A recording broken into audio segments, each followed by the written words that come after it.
right, welcome everyone to your Second Success Starts Here presentation. As we've mentioned earlier, these presentations are suggested for our transfer students, and we hope you'll be able to join us for all of them. And they are mandatory for our first year students. So we are downloading these attendance lists so that we can track attendance. Your FYE leader will also take attendance so that you can get credit for attending these sessions. So as soon as the session ends, don't forget to hop right on over into your FYE leader's Zoom link so that you can talk about what you learned. So with that, I will turn it on over to our presenters to talk about campus safety. Awesome, thank you. I'm gonna go ahead and share my screen for you all so you can see our PowerPoint. Give me just 1 second here.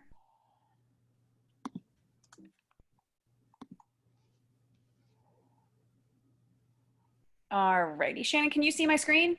Yep. Awesome, let's get started. So today we are going to talk to you all about safety and all things regarding safety on our campus. My name is Jacqueline Weber. I am the Drug and Alcohol Health Educator in our Counseling Center, and I also work with the Alcohol, Tobacco, and Other Drug Prevention Center. Shannon, do you want to introduce yourself? Sure, I'm Sergeant Shannon Cotton. I work with Towson University Police Department with our Community Outreach Unit. And this is Corporal Hamilton, Erica Hamilton. She's actually going to be taking over in the unit, and she's going to be part of Community Outreach, along with Corporal Gilligan, who will be joining on Monday. Oh, fun. Alrighty, so Shannon and I are going to talk to you a lot today about the college experience and substance use, and I'm going to go ahead and let you kick us off. Okay. So when you first get to college, obviously, it's a new experience. You're going to be, seeing things for the first time here on campus. You're going to have a lot of freedom. Can I go to the next one? Yeah, I got you. Okay.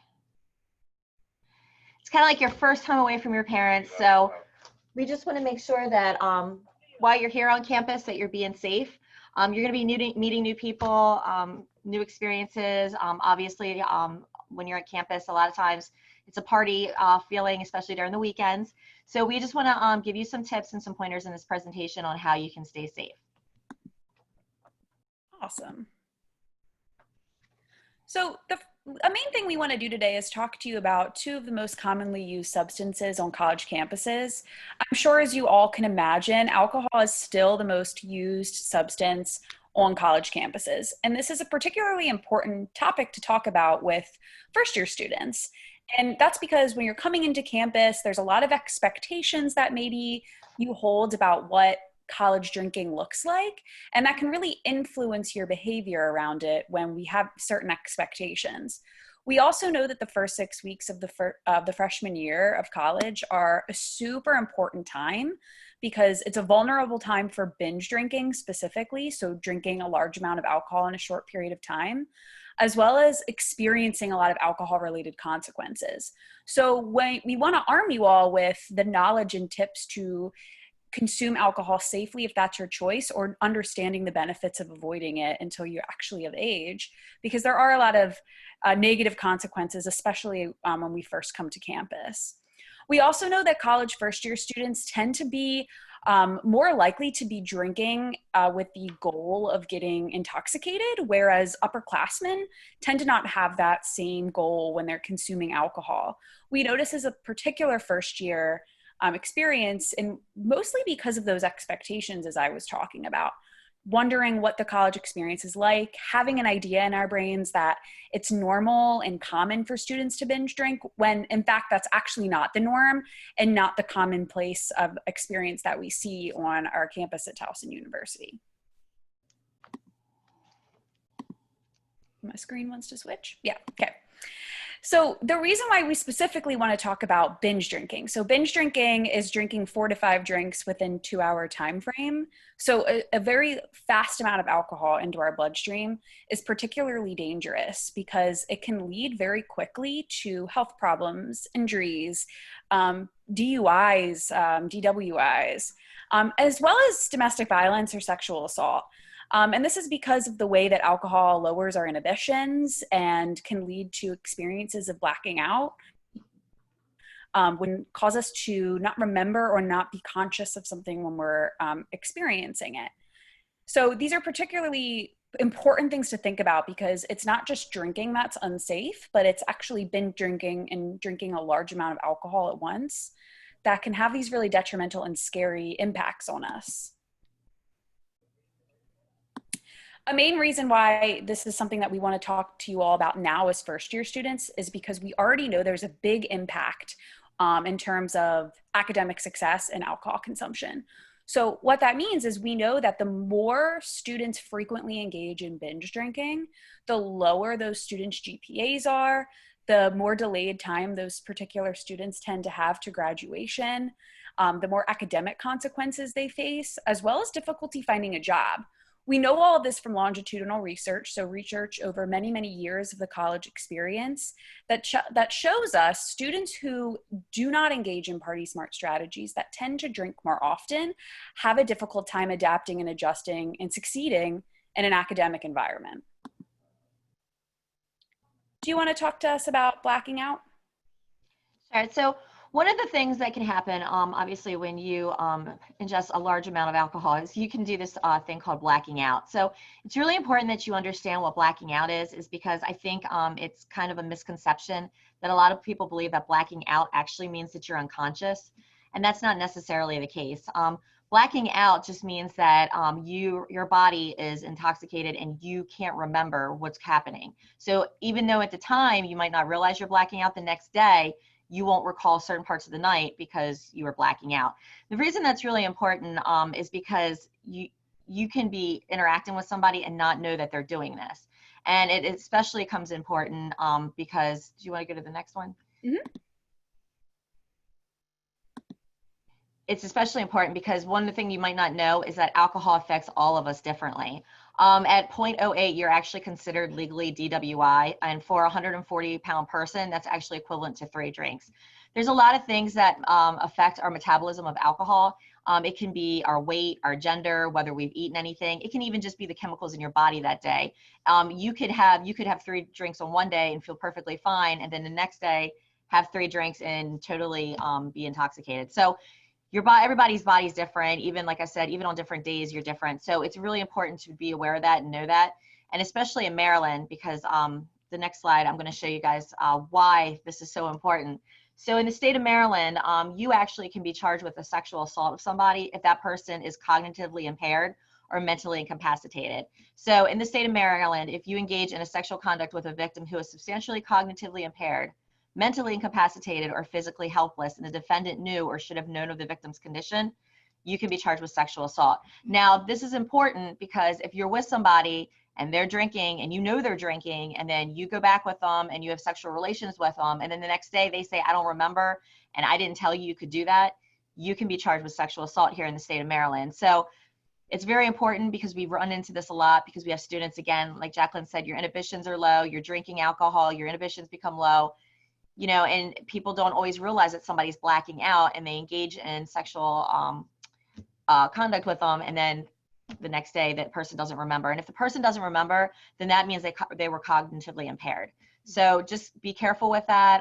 Again, if you're out and you're drinking, it's better just to wait until you're sober before engaging in anything like that. Yeah. And as another point that we were kind of getting at earlier is talking about this piece of the red zone. The red zone is essentially the first 6 weeks of the college experience. So that time from when you first come to campus in August, straight through Thanksgiving, when a college student is the most likely to be sexually assaulted. We have a lot of research on this and data on this that shows that more than 50% of sexual assaults tend to occur between that time frame. And particularly on Thursday, Friday, Saturday nights. So when students tend to be the more likely to be out engaging in substance use. So this is important because a lot of this is linked to safety around alcohol behaviors because students, again, in these first 6 weeks, may be the most susceptible and vulnerable to engaging in dangerous substance use, may not know their limits, and be a little bit more reckless in terms of engaging in a large amount of drinking, which can lead to an increased likelihood of experiencing a sexual assault, which is quite scary. So a big thing we're going to talk about today is in teaching you all how to engage in party smart strategies, which are essentially harm reduction tips when it comes to drinking alcohol, if that's something you choose to do. as well as understanding how you can support and help a friend, because that's also really important too. And all of you are going to receive a session on bystander intervention, where you'll be able to learn some other tips and tricks on how to step in a situation in which you feel uncomfortable. So these are some of those harm reduction tips that I was just talking about. We like to call them party smart strategies. So particularly when it comes to safety and remaining safe, we want to make sure that all of you are understanding how important it is to keep an eye on your friends and stay with them. So when you're going out, that essentially means having a going out plan. Who am I with? Where are we going? What is our way of getting home?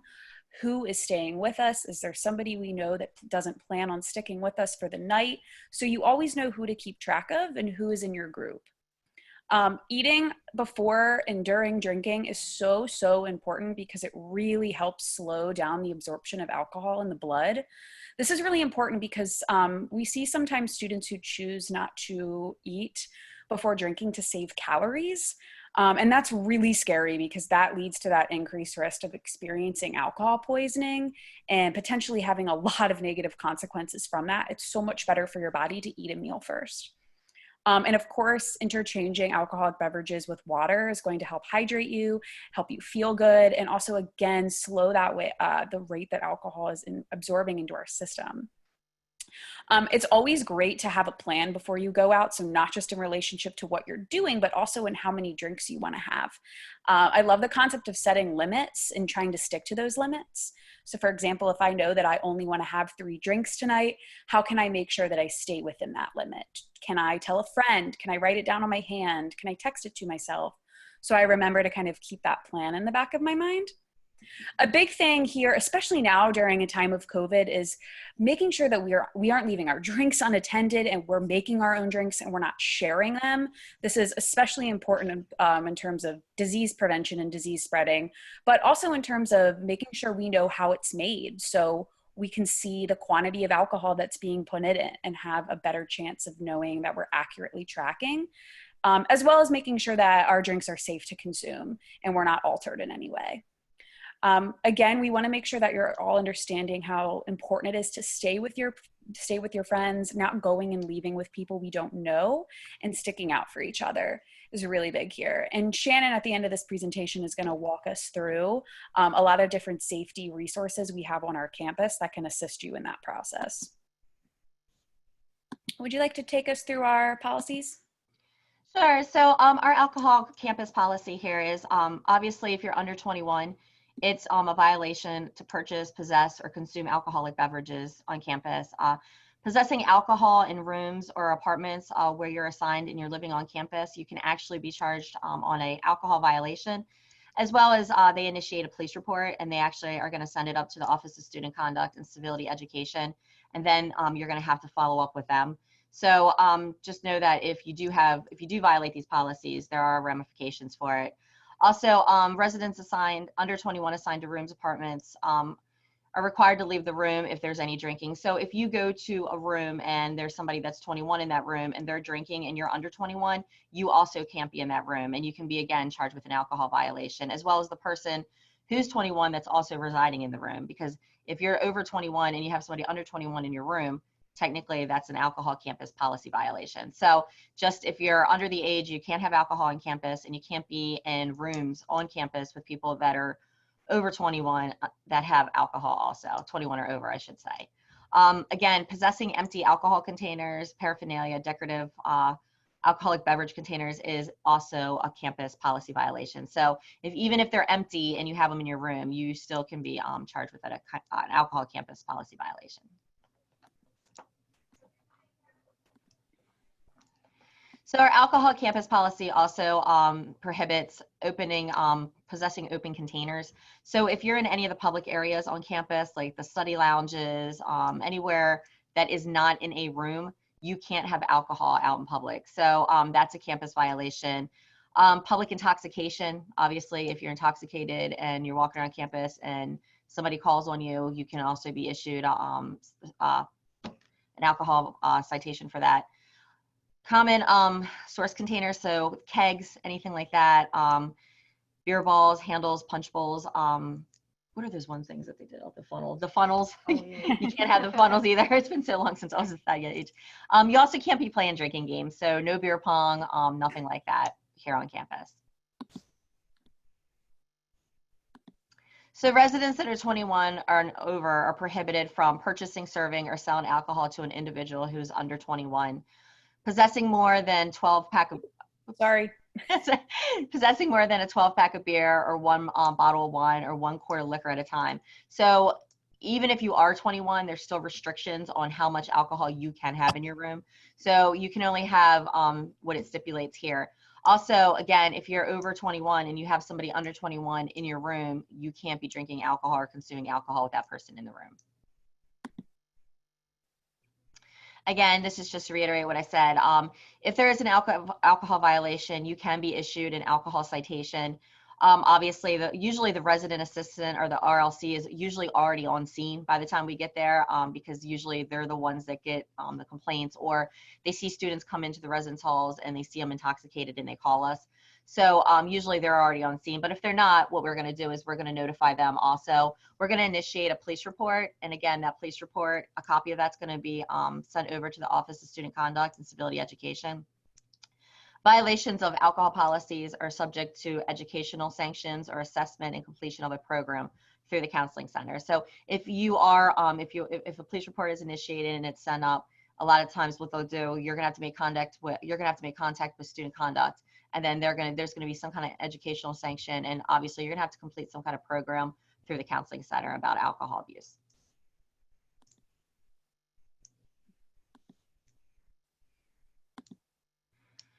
Also, just to go along with that, fake IDs are illegal. You cannot possess fake IDs. If you do have a fake ID, you can actually be issued a Maryland citation, which is like a ticket. The ticket actually has points attached to it. And I believe it might be 12 points. I'm not sure, but it's a lot of points attached to it. So obviously that's going to affect your license. So just don't have fake IDs on you. You can also be charged civilly too. There's a civil citation that you can also be written. Again, if you have a fake ID, officer's going to initiate a police report. And again, that's going to get forwarded up to the Office of Student Conduct and Civility Education. And then there's obviously they're going to reach out to you because there's going to be some kind of sanction or something coming out of that. Awesome. So our drug campus on policy, obviously any resident or guest is prohibited from possessing, selling, or distributing, manufacturing any kind of illegal drugs here on campus. Misuse of prescription drugs is a big one because we get students that have Adderall and then they share sometimes Adderall with other people. If you do not have a prescription for it, you cannot be in possession of it. And if you are found in possession of it, again, that's a drug violation, and police report gets written, and you can actually be charged criminally for that. So if it's not your prescription, it's better not to even take it. All students are prohibited from visiting rooms where illegal drugs are being used. So if you go into a room and somebody's in there, let's say getting high, you cannot be in that room. And if you are in that room and the police show up, again, you can be charged with a drug campus policy violation. This is a really important side note because we're seeing a lot of this with the recent legalization of marijuana for medicinal reasons. You cannot have medicinal marijuana even if you have a prescription for it here on campus. Again, you cannot have it. And the reason you can't have it here is because the federal government does not recognize marijuana for medicinal uses. It's still illegal according to the federal government. So since Towson University is a federally funded university, we have to play by their rules. So that means no medicinal marijuana here on campus. Awesome, thank you.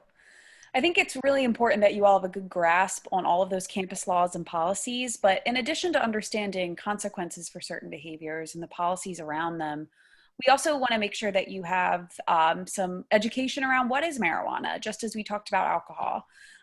So there are a lot of different forms that marijuana can come in and that students can consume it. We're specifically seeing a more increased use of vape cartridges, which essentially is a liquefied form of marijuana that's put into a glass cartridge. So very similar to students, we're seeing an increase in uses of e-cigarettes. Vape cartridges, are an increased form of marijuana use that we're seeing on campus. Another thing that's important to think about here, when you're looking at all of these different forms and you're reading through them, the most important thing to understand here is that the different ways in which you can consume marijuana changes the impact on the body in terms of how quickly you will feel impacts, how intense those impacts are, and that's really going to vary for every person. So different people may have different experiences and may have different feelings. Marijuana can have a lot of different effects similar to hallucinogens, but it also can have a lot of stimulating effects because it increases our heart rate and our blood pressure, and can also lead to increased feelings and anxiety, which a lot of people don't know about. But again, the different ways in which we choose to consume changes the impact on how we feel it. So smoking marijuana tends to be the most quick experience in terms of how quickly it hits our bloodstream. Whereas eating edibles tends to take a little bit longer, but the impact could be greater based on what's in it. And the tough part is here, we don't always know what we're getting, and we don't have a good sense of how much THC is in these substances. And that can lead us to have a really no idea what we're doing and going into that experience, which can be really dangerous. So there's a lot of different ways that we refer to marijuana, and we've all probably heard a lot of these in terms of weed and pot being the most common. But we know that it's the most commonly used psychotropic drug, not only with college students after alcohol, but really with everyone in the United States. So we've seen a lot of increased use in this just kind of across the board with our data. But we know that it's also, a lot of that's due to the changing laws, as Sergeant Cotton was alluding to earlier. The biggest thing that's important here to really think about is the impact on our brain. As college students, there is so much time and energy that we're putting into our education and kind of making plans for our career. And marijuana really impacts the way that our brain stores new memories. It changes the hippocampus, the part of the brain that helps store memories, and completely impacts our ability to actually create new memories and to store new memories. So this is particularly tough when you're thinking about studying. Like, all of that is about adding new content into our brains, retaining. Can we utilize that new information and apply it to different concepts on a test or a quiz, et cetera?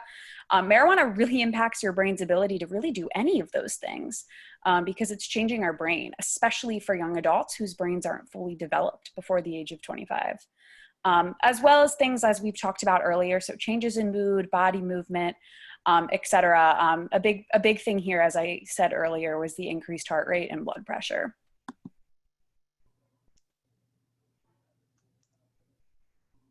And then the important things that we like to talk about here are different components of marijuana. THC is that part of marijuana that has the psychoactive effects. So it leads to that feeling of getting high. THC is also that that component that makes marijuana illegal because it alters our brain and it alters our perceptions.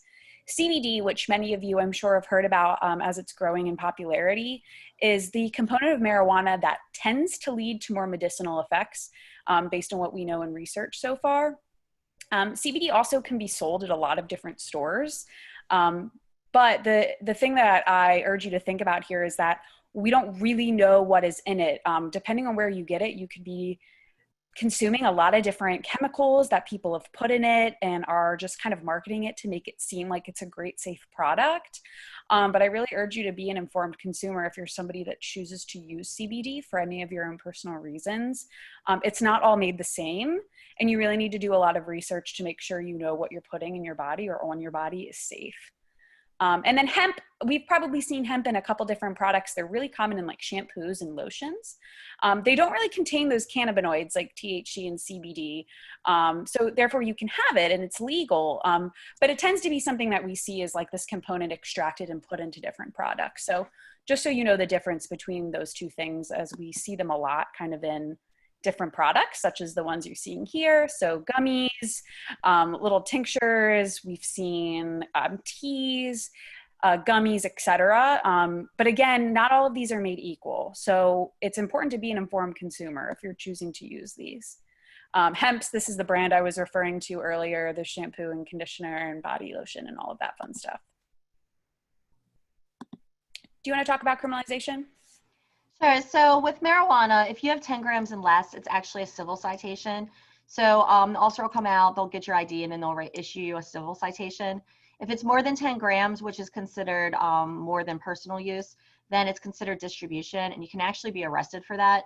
But if you get a civil citation for your first offense of 10 grams or less, and you are over 21, you will actually receive a $50 fine. If it's a second offense, it's a $125 fine.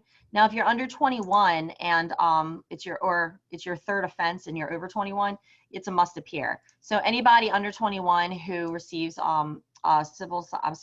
anyone under 21 who has marijuana that receives a civil citation actually has to go to court. So you're going to get a date in the mail, and then you're going to have to go to court and appear before the judge. Just a really important side note, Towson University students are required to give us their TUIDs. A lot of times we go out on scenes and students are like, no, I don't want to give you my ID. You have to actually do that, because if we come out for, let's say, a marijuana violation and someone refuses to give us their ID, not only are we going to charge you with the marijuana violation, but we're also going to charge you with a campus policy violation if you don't give us your ID. So it's just better just to give us your ID. Plus, trust me, we're going to figure out who you are anyway. Non-affiliates that come here on campus, we usually identify them through other means, but we will identify them also. And a lot of times, if they've been charged with an alcohol citation or a marijuana citation, we also give them access of denial, which means they can't come back on campus. Yeah, and we've already kind of walked through this here, but we've stated that anything that's containing THC, so any product you have that has that in it, is illegal, and it violates our campus policies, including the use of medicinal marijuana. So it's really important that you know these things now as first-year students, understanding like that you cannot possess this on our campus, as there will be consequences. And these are many of the many ways you could find marijuana in different products.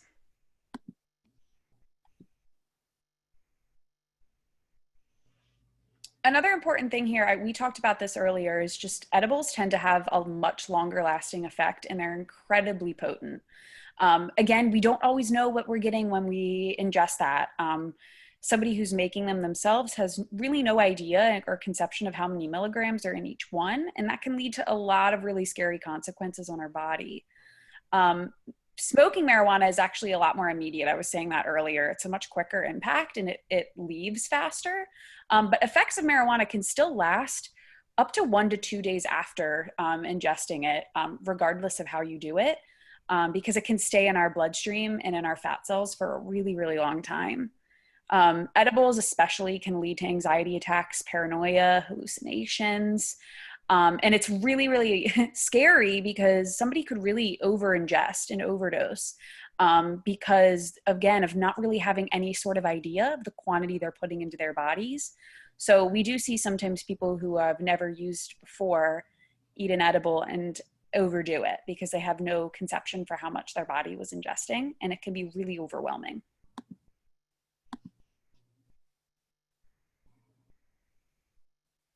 And marijuana intoxication, so what we were talking about earlier, it looks like these experiences of extreme anxiety, panic attacks, psychotic reactions are often actually pretty common with marijuana use, especially somebody who might be predisposed to experiencing anxiety or psychosis. It also can lead to decreased judgment. This is a huge scary feature about people who use marijuana while driving, because coordination is completely off. I was saying this earlier, marijuana increases our blood pressure, increases our heart rate. That's why anxiety actually could increase with a lot of people when they use marijuana. It's a big myth that marijuana actually reduces anxiety. Pale skin is a huge thing. Unresponsiveness, we hear this a lot with other forms of intoxication. And sudden high blood pressure. Nausea can be really big here. A lot of people who do experience an overwhelming amount of marijuana in their system experience a lot of vomiting. And as Sergeant Cotton was talking about earlier, we know that having any of these dangerous substances is going to lead to either mandatory counseling, suspension, dismissal, whatever form of sanction that TUPD, as well as our Office of Student Conduct, determines is appropriate for you and for the experience that you had personally. So it's really important to know that these are really serious, and we take them seriously here at Towson. Do you want to talk about a responsible tiger protocol? Sure. So part of living here on campus, we have something called the Responsible Tiger Protocol. It's a lot like the Good Samaritan Law. So Towson University expects you to act responsibly when you see a friend or a fellow student who is overly intoxicated and whose health or safety is at risk. So if you see a student and you think the student might be under the influence of alcohol, or maybe you know, they might be under the influence of anything, or you see somebody that's sick, we ask that you call TUPD or you call our emergency number so that we can send somebody out to check on them, and or notify university staff. Again, in your residence halls, there's always residence assistants, CC workers, and RLCs. So just notify somebody if you think somebody needs medical attention. We want you to remain with the student just to make sure that help arrives to them. And a lot of times too, like if there's somebody sick and you leave them, and then for whatever reason we can't locate them and something happens to that person, we just want to make sure that we can find them and get them the medical attention that they asked for. And again, just cooperate with the university officials when an incident's going on. Again, you have to, if you're living here on campus or if you go here at all, you have got to provide us with your TUID when we ask for it. So a lot of times I think students get worried, well, if I've been drinking and I call and this person's drinking and like I'm going to get in trouble, just know that we take note of that. If there's somebody and they're drinking and they call to get help for others, we're not going to go around and like grab everybody and charge everybody with alcohol citations. It's not the way it works. So if you have been drinking and you see somebody, just please call us. We're not there to write people up. We just want to make sure that whatever is going on, that we get the person the proper medical attention. Getting all tongue-tied.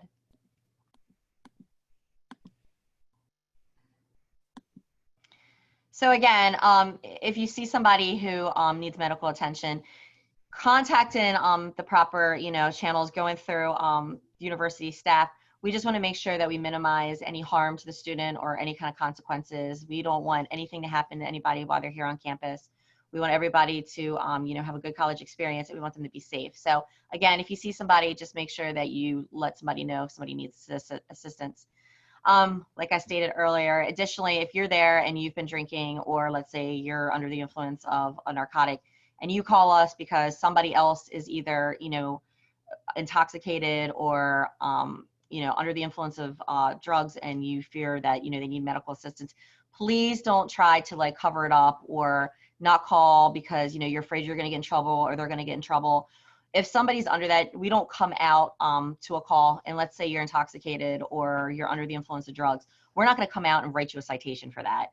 We will confiscate what's there, but we're not going to come out and write you a citation for that. We're just going to get you medical attention at that time. So the most important thing is just be responsible, follow the Tiger protocol, and it works in your favor, and it'll work in the favor of the student too, because obviously you're going to get them the medical assistance they need.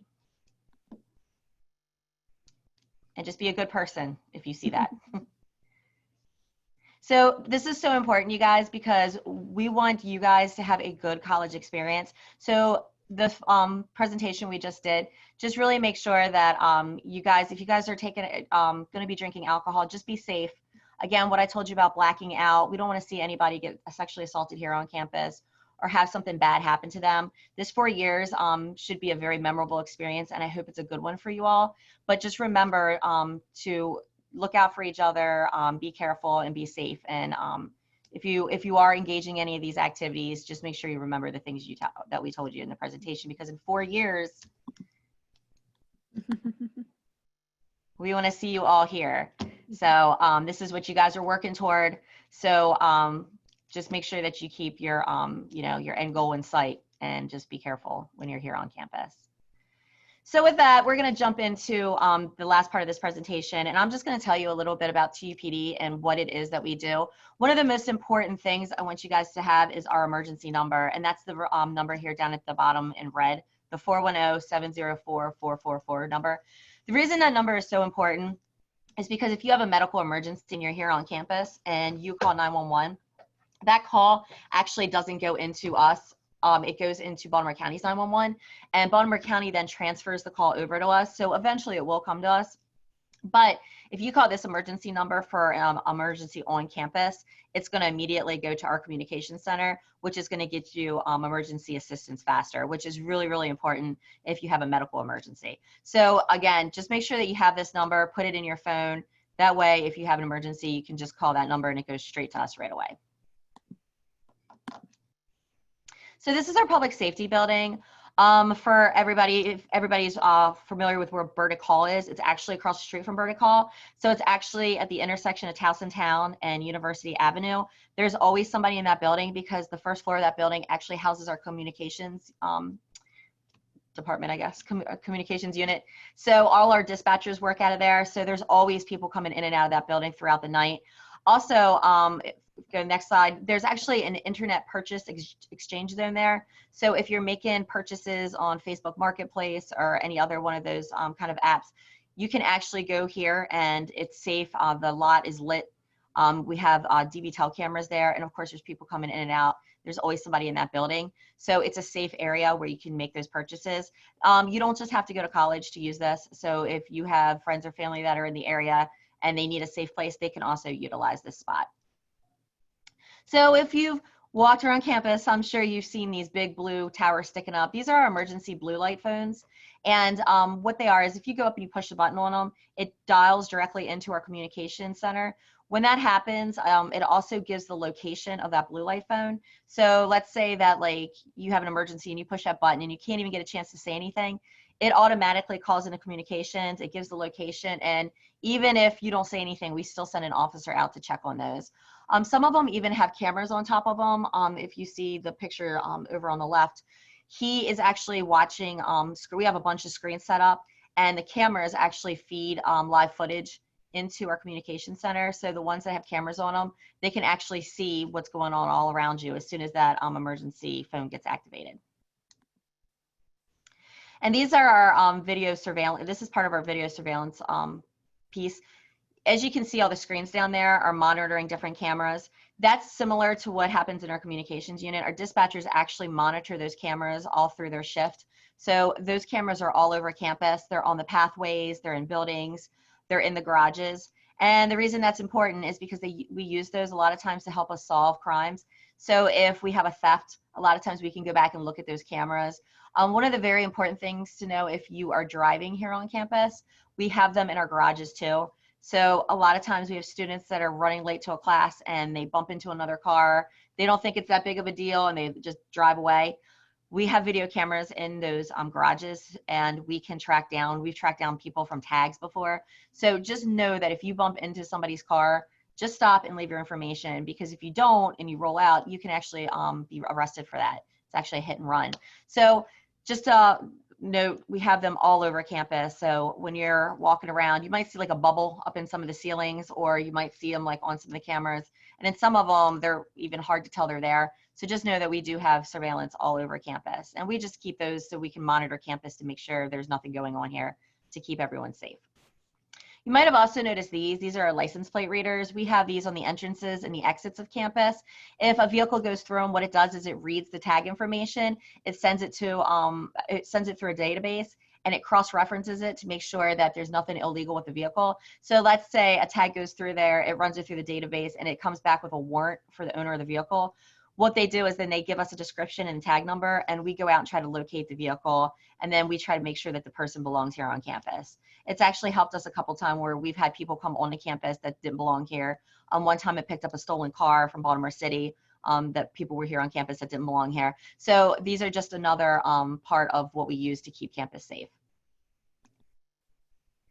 So our escort service, we have escorts 24 hours a day, 7 days a week. So if you're walking from one class to another, or from a class to your residence hall, or let's say you're walking to the garage and you just don't feel safe, please utilize this. What we will do is we will send a police officer out, or a public safety officer, and they will actually walk with you to your location. We also have something called Ride Van, where they actually will come out with a van and escort you on campus or give you a ride on campus if you're feeling unsafe. So please utilize this. You can call this number here at the bottom, the 410-704-7233 number, or if you call the emergency number, they're going to send somebody out too. So either or, just if you want to utilize this, please do, because I think sometimes people feel that they bother us by calling us to do this. You're not bothering us. That's what we're here for. So please use that. So emergency text messages, if you haven't signed up for them, I would suggest signing up for them.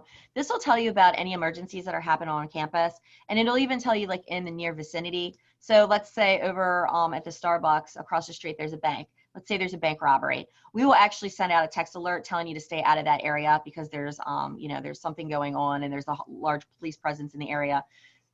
So it's good to have those. It also tells you about any kind of weather emergencies and university closings. So that's great if it snows and you don't have class in the morning, you don't have to get up and walk to class.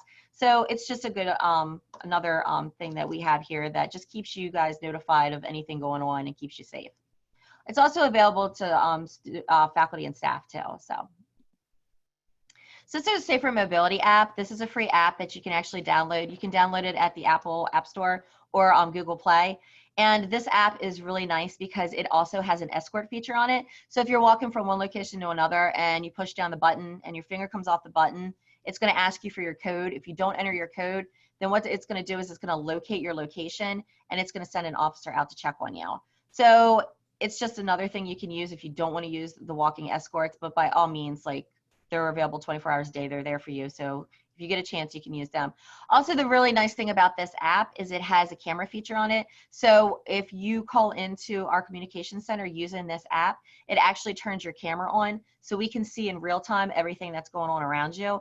It also has a text ability. So let's say that you're on campus and somebody's making you uncomfortable, but you don't want to let them know you're calling 911. You can actually text into our communication center using this app, and we'll send a police officer out to check on you.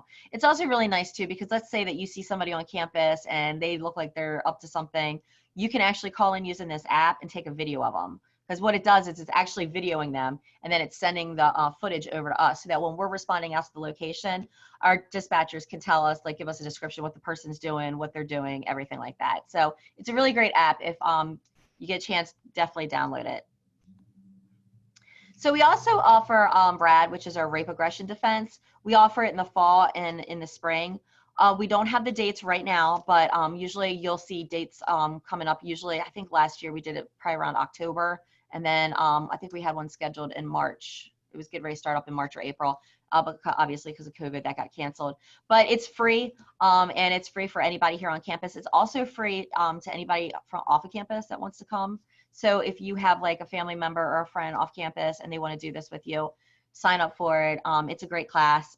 So we offer that. Again, check out our, we have a Facebook page. I should put that up here, but we have a Towson University Facebook page, and we also have an Instagram page. So anytime that we have dates for this, I usually put that information on there. So if you're interested in it, just check that out, and that we should be putting the dates up soon.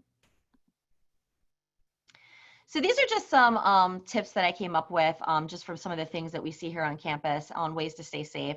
One of the most important things I can tell you guys is just always be vigilant and aware of your surroundings. Try to walk with someone else, especially at night. Try not to walk alone. Even if you see a group of people and they seem like they're going the same direction you are, just kind of piggyback on them. That way, there's always safety in numbers. So a lot of times too, we see students walking up and down York Road to go up to where all the restaurants and bars are. If you're going up in that area, just be very careful, especially if you're walking back by yourself. Try to walk with other people. Try not to walk alone. Stay in well-lit areas on campus. Know where the blue light phones are. Do not let your phone distract you. This is a big one because I see this so often. A lot of times we see students and they're on their phone. Well, if you're on your phone and you're walking, it's very easy for somebody to come up on you really fast and you not see them. And another reason we don't want you on your phones is because those phones are worth a lot of money. And a few years back, we had a lot of street robberies in the Towson area. Not necessarily on campus, but in the Towson area. And what they found were there was a kiosk up the mall, and people were doing these street robberies, and they were coming up and hitting students and grabbing their phones. And then they were going up to the kiosk and putting the phones in the kiosk. So Towson Town Center actually removed the kiosk out of the mall, but those phones are worth a lot of money, guys. And if you're walking around with it, it's kind of like walking around with your wallet open. They can see money, they're going to grab them, and they pawn them. So just keep your phone tucked away. Also, a lot of times I see students walking across the roadways in the crosswalks on their phone. If you're on your phone and let's say somebody's driving and they're not paying attention because they're on your phone, their phone, that could really lead to it could lead to you getting hit. So just be very careful. Also, to kind of go along with that, if you're walking across the crosswalks, make sure you look before you walk. We've had a student get hit before because he actually had the right of way. The light was red. He went to walk and somebody blew straight through the light and hit him. So just be very cognizant of that. Again, don't be on your phone. Don't be distracted when you're walking over the crosswalks. Earbuds too. Make sure, if I know we all like to listen to music, but if you have them in, just keep them turned down so that you can hear what's going on around you. So that way, if somebody's running up on you, or again, if you're walking across the crosswalk and a car's coming, so you can just be vigilant and hear what's going on around you. Don't leave your personal property unattended. We see this so often, especially in areas where I think our students feel safe, like our cafeteria, study lounges, especially the library. A lot of students will leave like a book bag or maybe their laptop, their cell phone, and they'll get up to go either get food, or maybe in the library, they go up to get a book. And what happens is somebody will take their personal property. Now, our campus is safe, but our campus is an open campus, especially the library. We get a lot of people who don't go to school here or are not affiliated with the university, and they come through our campus. And a lot of times they look for opportunities. And if your laptop or your property is laying there, it's an opportunity where they could take that and steal it. So just be very cognizant of that when you are on campus. Just don't leave anything unattended. Again, I think I hit about crosswalks. And, oh, and this is really important. If you guys see anything suspicious, please call us. Again, you can call the emergency number down there. A lot of times we'll have where somebody will see something suspicious and they'll call us like 2 hours after the fact. If you call us 2 hours after the fact, it is very, very hard to track somebody down. But if you see something suspicious right away and we go out there, we can go out there and identify the person, make sure that they belong here on campus. And a lot of times I think what happens too is you see something and you're like, I kind of think that looks suspicious, but I don't know, and I don't want to bother the police. Please don't feel that way. That's what we're here for. Please call us so that we can come out and just make sure the person belongs here. We don't want something bad to happen. And you guys are kind of like our eyes and ears out here on campus. So if you see something and it doesn't look right, just give us a call so we can check it out. Alrighty, I'm going to go ahead and skip this part just for sake of time so we don't keep anybody over, but we're really, really grateful that we got some time to talk to you all. I'm not sure if we have time for questions. I do see one in the chat that says, how do you sign up for emergency text alerts? You can actually go to the Towson University website and just go to public safety, and there's a link on there to sign up for them. Awesome, thank you. And I think that's the only question I saw. Yep, that's the only one I see right now. So if you all have any other questions, you're more than welcome to contact Sergeant Cotton and I at any time. Other than that, we're grateful for your time and welcome to Towson.